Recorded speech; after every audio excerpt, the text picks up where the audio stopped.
Hello and welcome to this week's Rituals of Returning mini video. This one is a slightly different format than usual because I am taking a break for the holidays.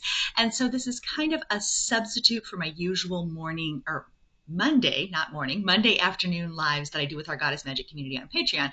So rather than the divination video, I'm sharing the journal card and the questions with you that I would normally use in that live video. So it's going to be kind of like a little bit of a different feeling today. So and I'm coming to you today from out in the very cold Bridget's Grove studio. It's very chilly out here today, so I've got my sweatshirt on. You can see I'm prepared with a blanket in the background. Oh, and also I'm filming on my laptop with a webcam because I'm struggling with storage space on my phone.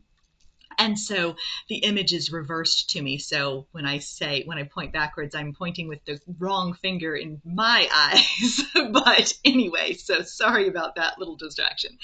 So inviting you to take a deep breath today and settle into your body, into your landscape, whether it's chilly or has reverse images. Just let yourself settle into this moment, to what it holds right now, right where you are. Inviting yourself to pause at this threshold of a new year. I almost didn't make a video for this week, and then I thought, I want to have like a video. I want to have something to invite us across the threshold into the new year. So I did do a winter solstice themed Replenish retreat, which is free, and the replay is available to you, and I'll link to that below. And so there's a lot more musings about saying goodbye to 2024, stepping across the threshold into 2025, et cetera, et cetera. But a little bit more to share with you today. I'm going to keep this nice and brief. Usually my community practice lives last 30 minutes. This one I'm going to try to keep in the under 8-minute category, like I do the usual weekly divination videos. So little explanation there. I do invite you to join me in the Goddess Magic community on Patreon in 2025.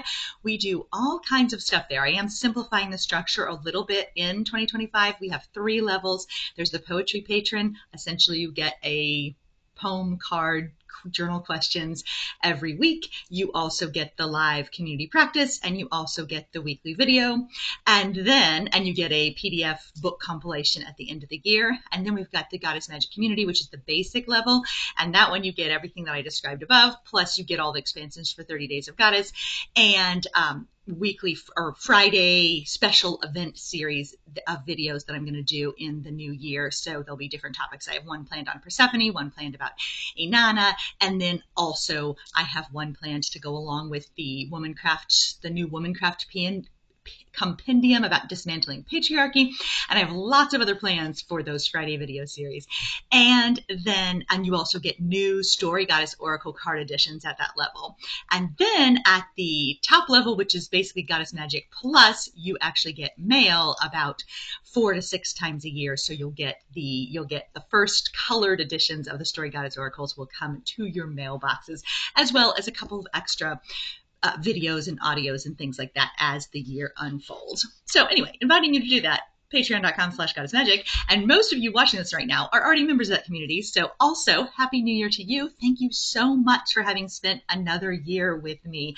I'm so glad that we have this crucible of creation to share and connect and create and experience together. It really is a powerful magic. So thank you so much for being here, my beloved patrons. Really enjoy sharing space with you each week.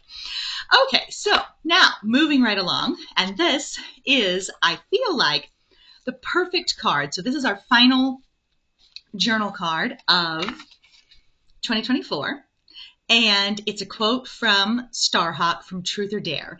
And our theme for 30 Days of Goddess for January is explore. And so we're right about to cross over into January. And I didn't even realize what a powerful connection this final quote I chose for the year is to that theme of explore. So this is actually a favorite quote of mine from a number of years. Really like the Truth or Dare book. The terrain of the mysteries is the ordinary. To seek out mystery, we don't have to go anywhere. We must simply change our perception, our description, our consciousness of where we are. So basically, the mystery is right here. You are inhabiting it right now. And I write a lot about living our magic, about embodying our magic, about living our prayers into being. The mystery is right here. You are living it now. You are inhabiting it now. So the terrain of the mysteries is the ordinary. We don't have to seek out far off places in order to explore the mystery. So that was the nice connection to explore as the theme. So the journal questions for this week are, where are you? Are you walking the terrain of mystery? And then the other one is, what gift do I give the world? And that one is based on the Life Organizer, which we've been using throughout 2024 by Jennifer Loudon. I really love this book from her. Lots of powerful stuff. We're using 2 other books in 2025, but this is the one we used through 2024 to help inspire our journal questions and community prompts. And so that question comes from her. What gift do I give the world each day, whether I want to or not? What gift do I give the world each day, whether I want to or not? You may not know, so you might have to ask somebody else what that is, but you should or check out, explore about it, write about it, or ask somebody else, what gift is it that you give the world each day? What could I do to acknowledge the gift? What's my story about its value? What do I wish to remember as I go forward? How do I wish to share the gift in the future? And so I would say, if the gift that you share each day isn't what you're actually wishing to share, how might you, this is a powerful time of revisioning, rebirthing, renewing, recalibrating your life, so to speak. So if you have a different gift that you would want to offer, how can you take steps into that gift? How can you explore offering that gift instead? And then she has this amazing little extra quote at the top that says this: listen with crystal clear clarity to the wild, tender warbling of your desires. Listen with crystal clear clarity to the wild, tender warbling of your desires. So I write a lot about listening to longing and dialoguing with divinity and dialoguing with desire and stepping into the sacred. But what is your desire? What's the wild, tender warbling of your desire? What does it tell you? Because that also helps you to vision the gift that you want to offer. That helps you want to vision the life you want to create. So I'm not into like life hacks or life optimization where you're like cracking the code and, making yourself be perfect and, kind of life hacking your way to the top. Crushing it every day. That's not what I'm personally into, but I am into living your magic, living your prayers, listening to your longing, dialoguing with divinity, stepping into the sacred, being here for life as it unfolds. And I really do think that when we listen to desire, it can help us create the lives that we envision and that we imagine. So it's not about being perfect. It's not about doing it all right. But if we listen to those things, we can create more of the type of life that we envision for ourselves instead of just kind of being along for the ride, so to speak. So some affirmations to consider. I open my eyes to where I am. I inhabit the mystery. I listen with crystal clear clarity to the wild, tender warbling of my desires. You could also use it as a fun tongue twister, I guess. But I listen with crystal clear clarity to the wild, tender warbling of my desires. And that is what I wanted to share with you from our journal card for the week. And then in closing, I have one last, I've been sharing some passages from this book. Oops, I'm not holding it right. Aha, that's the backwards video gets to me. I'm not very spatially intelligent. I have lots of great intelligences if you ascribe to multiple intelligence theory, but spatial and bodily intelligence is not one of my strengths. So if you ask me to put my hand this way, I'm going to put my hand this way. And so anyway, the reverse camera is really hard on my brain. So this book, Walk, and I probably could change it, but this is where I am and what I have, so that's what I'm using. This book, Walk, by Jonathan Stalls, I'm one of his patrons on Patreon. He has this great book that's a really in-depth exploration of like pedestrian justice and walking as a rite of passage. So as somebody who walks are super important to me, I loved this book. There's so much good stuff. So in our weekly community practices recently, I've been sharing some of my favorite quotes from the book. And I'm on the last one, which touches on that walking as a rite of passage. And so he says, accountability to unstructured, unhurried time is one of the main reasons I trust the 1 to 3 mile per hour human movement as a form of rite of passage. So our 1 to 3 miles an hour, which is our natural pace, that is the pace of a rite of passage, 1 to 3 miles an hour.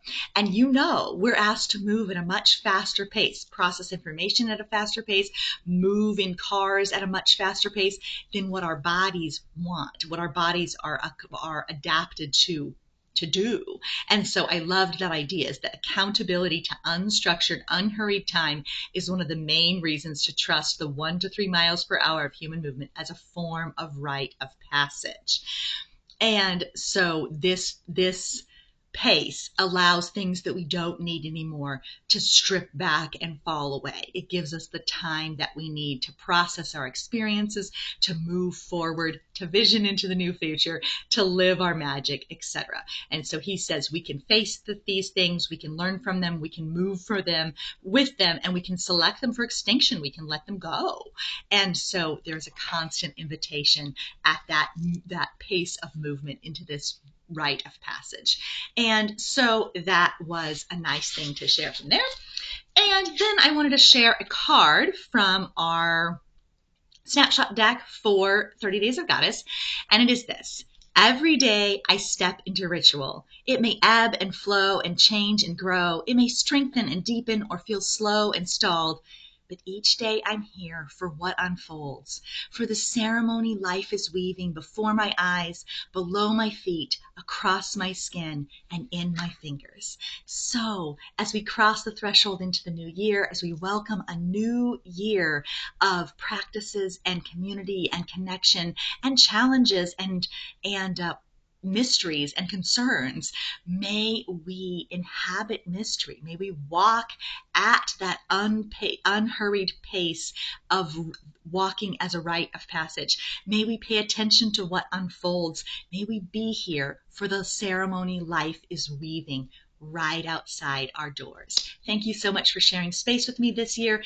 Happy New Year, and I will see you in 2025. Bye-bye, everybody. Keep living your magic. Keep inhabiting the mystery.